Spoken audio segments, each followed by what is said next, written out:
Episode को शुरू करने से पहले अगर इससे पहले वाला एपिसोड नहीं देखा है तो जाके चेकआउट करना मत भूलना। डिस्क्रिप्शन में आसानी से मिल जाएगा या फिर सामने आई बटन आ रहा होगा। तो एपिसोड को शुरू करते हैं। एपिसोड की स्टार्ट में काजुमी का फोन पे बात कर रही होती है और कहती है कि मैंने अपनी स्टोरी में प्लॉट ट्विस्ट किया है, वो काफ़ी ज़्यादा बढ़िया है, तुम्हें भी अच्छा लगेगा। तो जो फ़ोन पे लड़की होती है वो कहती है मुझे लगता है कि तुम झूठ बोल रही हो। काजुमी का उससे कहती है मैंने कभी तुमसे कोई झूठ बोला है? तभी वो लड़की कहती है शीचा, मैंने तुम्हारे लिए इंटरव्यू के लिए एक बंदे को बुलाया है। तभी काजुमी का बोलती है कि मेरा काम है एक ऑथर का, मैं सिर्फ स्टोरी लिखती हूँ और अपना काम को अच्छे से करती हूँ, मेरे को बखान करने की आदत नहीं है कि मैंने क्या लिखा है। तभी वो लड़की कहती है कि मैंने कुछ काम बढ़िया तुम्हारे लिए किया है तो कुछ सोच के ही किया होगा। जिस बात को सोचते हुए काजुमी का के ऊपर पाँव पे चोट लग जाती है और हमें नेक्स्ट सीन दिखाया जाता है जहाँ पे एक लड़की खड़ी होती है और एक लड़का। तभी कहता है मैं वहाँ से जा रहा हूँ। तभी वो लड़की कहती है रुक जाओ, मैं उस समय उस फीलिंग को समझ नहीं पाई थी पर अब मुझे समझ में आया ये प्यार है। और इतने में सीन शिफ्ट होता है और क्योतो को दिखाया जाता है जिसके हाथ में नोवेल होती है और वो कहती है ये नोवेल काफ़ी ज़्यादा अच्छी थी। तो मोए कहता है क्या ये तुम्हें अच्छी लगी? क्योतो कहती है कि हाँ, ये ज़्यादातर नॉवेल्स लड़कों के ऊपर होती है पर इस नॉवल में मुझे लड़कियों वाली फीलिंग ज़्यादा अच्छे से महसूस हुई। तभी तुमोए कहता है क्योतो मुझे तुम पे काफ़ी ज़्यादा नाज है। तभी तुमोए कहता है मेरे पास ऐसी एक दो और हैं जो इसी से रिलेटेड है, तुम चाहो तो मैं तुम्हारे लिए थोड़ी सी और बुक्स खरीदने वाला हूँ। क्योतो कहती है कि नहीं तुमोया, इसके लिए ज़रूरत ज़्यादा नहीं है, अभी तक मैं ढंग से ओटाकू नहीं बन पाई हूँ, मुझे ऐसी फीलिंग्स को समझने में अभी थोड़ा टाइम लगेगा। क्योतो कहती है पर मैंने एक बात देखी, इन सारी नॉवेल्स का जो ऑथर है वो काजुमी का हुका है। तभी तो मुझे कहता है कि हाँ तुमने सही कहा, काजुमी का हुका एक बहुत अच्छी ऑथर होने के साथ वो बहुत अच्छी नॉवेल्स लिखती है और उसकी एक नॉवल मांगा अडेप्टेशन भी हुई है, तुम्हें पता है? क्योतो कहती है मुझे लगता है कि वो मेट्रो इन लवर की तरह होगी। तो मुझे कहता है कि हाँ ऐसी कोशिश हो सकती है। तभी क्योतो कहती है वैसे काजुमी का हुका तुम्हें एथिकल क्यों बोलती है? तुमोया को एक पास्ट मेमोरी याद आती है और तुमोया क्योतो की तरफ देखते हुए कहता है कि कुछ भी गलत सोचने की ज़रूरत नहीं है। क्योतो कहती है वैसे मुझे जानने की ज़्यादा ज़रूरत नहीं है कि वो तुम्हें ऐसे क्यों बुलाती है। तो मोया कहता है अगर तुम चाहो तो आज मैं उससे जाते हुए ज़रूर पूछ लूँगा।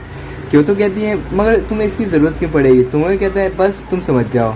और तभी तोमोया आया हुआ होता है और कहता है कि आज के दिन मैं तुम्हारा इंटरव्यू लेने वाला हूँ, काजुमी का हुका। काजुमी कहती है कि वैसे दुनिया को इस चीज़ की ज़रूरत क्यों होती है?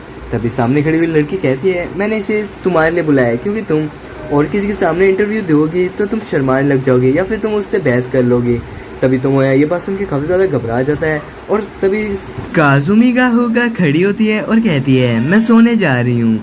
तो मोया तभी बीच में आता है और कहता है कि देखो नई सीरीज़ को लेके फैंस काफ़ी ज़्यादा इंतज़ार कर रहे हैं तो मेरे को तुम्हारा इंटरव्यू लेने दो। और इतने में तुम्हें काजुमी की काफ़ी ज़्यादा तारीफ मन कर रहा होता है और कहता है कि तुम्हारी नई मैगजीन को लेके तुम्हें कैसा लगता है, क्या ये मेट्रो इन लवर की तरह मानी जा सकती है? काजुमी हुका कहती है कि हाँ शायद से तुम इसे ऐसा कह सकते हो और काजुमी हुका सोने लग जाती है। तुम्हें कहता है 30 सेकंड हुए इंटरव्यू को शुरू हुए और तुम अभी से सो रही हो। काजुमी हुका कहती है मैंने रात को बहुत ज़्यादा काम किया है तो मेरे को नींद आ रही है, मैं प्लॉट सोचने में काफ़ी ज़्यादा टाइम लग गया था। तभी उसकी असिस्टेंट कहती है कि मैं खामखा इसके ऐड को प्रमोट करने के बारे में सोच रही थी। और तुमोया सोचता है कि ये लड़की मेरी इंस्पिरेशन है। तुमोया तभी कहता है क्या छोड़ो, नई मैगजीन को लेके तुम्हें कैसा लगता है? फैंस कितना ज़्यादा एक्साइटेड है इस बात को लेके? काजुमी हुका कहती है कि मेरी राइटर की स्किल इतनी ज़्यादा बढ़िया नहीं है। तुमोया कहता है तो मतलब नई सीरीज़ बहुत ज़्यादा मज़ेदार होने वाली है। काजुमी हुका कहती है मेट्रो इन लवर ज़्यादातर इसलिए बिकी थी क्योंकि मिस्टर एथिकल तुमने उसे सेल किया था। काजुमी का असिस्टेंट कहती है कि हाँ ये बात तो आती सच है। तोमोया कहता है मैंने कोई इतना बड़ा रोल भी नहीं प्ले किया है। तभी उसकी असिस्टेंट कहती है कि नहीं, तुम्हारी वेबसाइट पे जब हमारी बुक के सेल लगे थे तो वो सबसे ज़्यादा बुक हुई थी और हमें लगा था कि एक दो वॉल्यूम बनाने के बाद हमें इसके सेल बंद करने पड़ेंगे पर वो ज़्यादा बिकी है।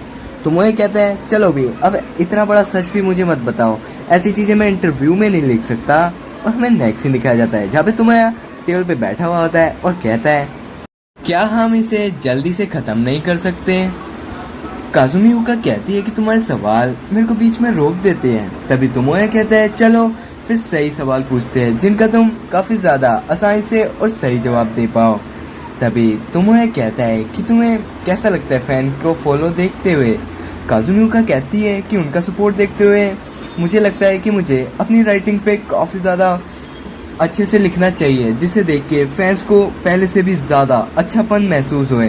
तो मेरे लिए ये बढ़िया रहेगा ना पार्ट टाइम एडिटर। तुम्हें ये लाइन कैसी लगी? तो वह तभी कहता है कि हाँ ये बढ़िया है, मैं इसे इंटरव्यू में ज़रूर जोड़ूंगा। जिसके बाद काजुमियुका कहती है कि तुम्हारे पास अब 2 जॉब है मिस्टर एथिकल, तुम कुछ भूल तो नहीं रहे? तोमोया तभी खड़ा होता है टेबल से और कहता है क्या तुम मेरे साथ मेरे प्रपोजल को हाँ कह दिया है तुमने? काजुमियुका कहती है कि हाँ, 1 हफ्ते के बाद मैं तुम्हारे सर्कल में आ जाऊंगी, तो मैं एक बहुत अच्छी स्टोरी लिखूंगी, शायद से साओमोरा तुम्हारा सर्कल छोड़ के ना चली जाए। तभी तोमोया काजुमियुका का हाथ पकड़ लेता है और कहता है कि मैं तुम्हें बीच में कभी छोड़ के नहीं जाऊंगा, मैं चाहता हूँ कि मैं तुम्हारी पूरी मदद करूँ इस काम में। तभी बीच में असिस्टेंट खड़ी होती है और कहती है कि तुम दोनों का बढ़िया चल रहा है, मुझे लगता है कि इंटरव्यू काफ़ी अच्छा एडिट तुम कर पाओगे। तोमोया कहता है कि हाँ मैं इस काम को कर लूँगा। और तभी हमें नेक्स्ट सीन दिखाया जाता है जहाँ पे साओमोरा एवी रूम के बाहर खड़ी हुई होती है और वो खड़ी होती है कहती है कि वैसे मेरा मन इस सर्कल को ज्वाइन करने का था नहीं, पर तुम मेरे बिना अकेले कुछ कर भी नहीं पाओगे। तभी काजुमिका होगा कहती है कि देखो हमें एक आर्टिस्ट की जरूरत थी, कोई बेवकूफ़ आया है। तभी साओमोरा कहती है कि तुम यहाँ पे क्या कर रही हो उताहा? उताहा कहती है कि देखो मेरे को मिस्टर एथिकल ने पर्सनली आके मिला था, तो मैं यहाँ पे आ गई हूँ। तभी साओमोरा कहती है तुम दिन ब दिन भगाते जा रहे हो तोमोया, तुम मेरे से पर्सनली आके क्यों नहीं मिलते? तोमोया कहता है कि उताहा अफवाह फैलानी बंद करो और एरी तुम किसी को भी कुछ भी मत बोला करो। इतने में उताहा कहती है कि हाँ तुम अगर ऐसे बोलोगी तो तुम्हें कभी भी कोई अच्छा लड़का नहीं मिल पाएगा। जिसे देखते हुए साओमोरा जाती है और तोमोया को अपनी चुटिया से मारने लग जाती है। और तभी नेक्स्ट सीन दिखाया जाता है जहाँ पे तोमोया लिखते हुए कहता है चलो बच्चों साइड रखो और मेरा नया शेड्यूल बनाया उसे थोड़ा ध्यान से देखो। मैं इस गेम को दिसंबर तक कंप्लीट चाहता हूँ, तो हम जनवरी में एक लेजेंड डेटिंग सिम का घोषणा करेंगे। साओमोरा कहती है ये नामुमकिन है, इसके लिए तो मुझे अपना 100% टाइम देना पड़ेगा। काजुमियुका कहती है मुझे 2 महीने का भी टाइम चाहिए। और तभी साओमोरा और काजुमियुका दोनों बहस करने लग जाती है और तोमोया उनका शेड्यूल को सही करता है और कहता है कि मेरे लायक कोई काम हो तो मुझे जरूर बताओ। काजुमियुका कहती है मेरे लिए मेलन ब्रेड लाना। साओमोरा कहती है मेरे लिए एक ब्लैक कॉफी। तोमोया कहता है हे मैं प्रोड्यूसर डायरेक्टर हूँ। एरी कहती है तो कैरेक्टर को कैसे बनाना है इसके बारे में कुछ सोचा? तुम्हें कहता है चलो फिर मैं बाहर जाके कुछ खाने का बाहर जाके लाता हूँ। इतने में काजुमियुका कहती है चलो मिस्टर प्रोड्यूसर मेरे पास तुम्हारे लिए एक काम है, डीवीडी वगैरह बनाने में जो कॉपीज बिकेगी उस पर पैसे लगेंगे, तो वो 1000 पैसे ले लेके 1 मिलियन येन तक लग सकते हैं। तुम्हें कहता है इतना पैसा एक आखिर स्कूल स्टूडेंट के पास कैसे हो सकता है? एरी कहती है कि मेरे जो कॉपीज होते हैं उस पर ज़्यादा पैसे नहीं मिलते क्योंकि कंजूस लोग बहुत सस्ते में खरीदते हैं। काजुमियुका कहती है मेरे प्रोडक्ट्स पे जो कमीशन भी लेते हैं सेल होने पे। तुम्हें कहता है इसका मतलब मुझे इनकम टैक्स भी देना पड़ेगा, तो मेरे पास पैसे ही नहीं बचेंगे। एरी कहती है मैं तुम्हारी थोड़ी मदद कर सकती हूँ, तुम्हें पैसे इंटरेस्ट पे दे सकती हूँ, पर तुम्हें उसके बदले में देखना पड़ेगा यू सी माया। और इतने में बीच में एरी आ जाती है और कहती है कि तुम दोनों बीच में बंद करो। और काजुमियुका कहती है कि इस बात को छोटे में मत लो, पैसे का बात बहुत बड़ा है, इसके बिना तो हमारा काम नहीं हो पाएगा। तुम्हें कहता है मैं इस दिक्कत को दूर करूंगा, बदले में तुम दोनों को मुझ पे भरोसा रखना होगा। और एरी तुम एक बहुत अच्छा आर्ट वर्क करोगी और काजुमियुका तुम एक बहुत अच्छी स्टोरी लिखोगी। बताओ मेरा आइडिया तुम दोनों को कैसा लगता है? एरी कहती है तुमने सुना इसने क्या बोला? काजुमियुका कहती है तुमने किसी से बात की? और हमें दिखाया जाता है क्योतो को। क्योतो कहती है मैंने कुछ करना है। तुम्हें कहता है कि हाँ तुम मेरी मेन हीरोइन बनोगी। और हमें नेक्स्ट सीन दिखाया जाता है, तोमोया को दिखाया जाता है जो कि अगले दिन उठता है और फिर वो काम करने लगता है और कहता है कि हम एक बहुत अच्छी डेटिंग सिम बनाएंगे और मैं उसमें मेन हीरोइन क्योतो को रखूँगा। और तभी नेक्स्ट सीन दिखाया जाता है जहाँ पे तोमोया सो रहा होता है और फिर वो काम पे आया हुआ होता है और कहता है कि आपको स्वागत है, अब क्या लेना पसंद करेंगे? इतने वो देखता है कि क्योतो के साथ एक लड़का होता है। तोमोया कहता है कि तुम्हारे साथ वो लड़का कौन था?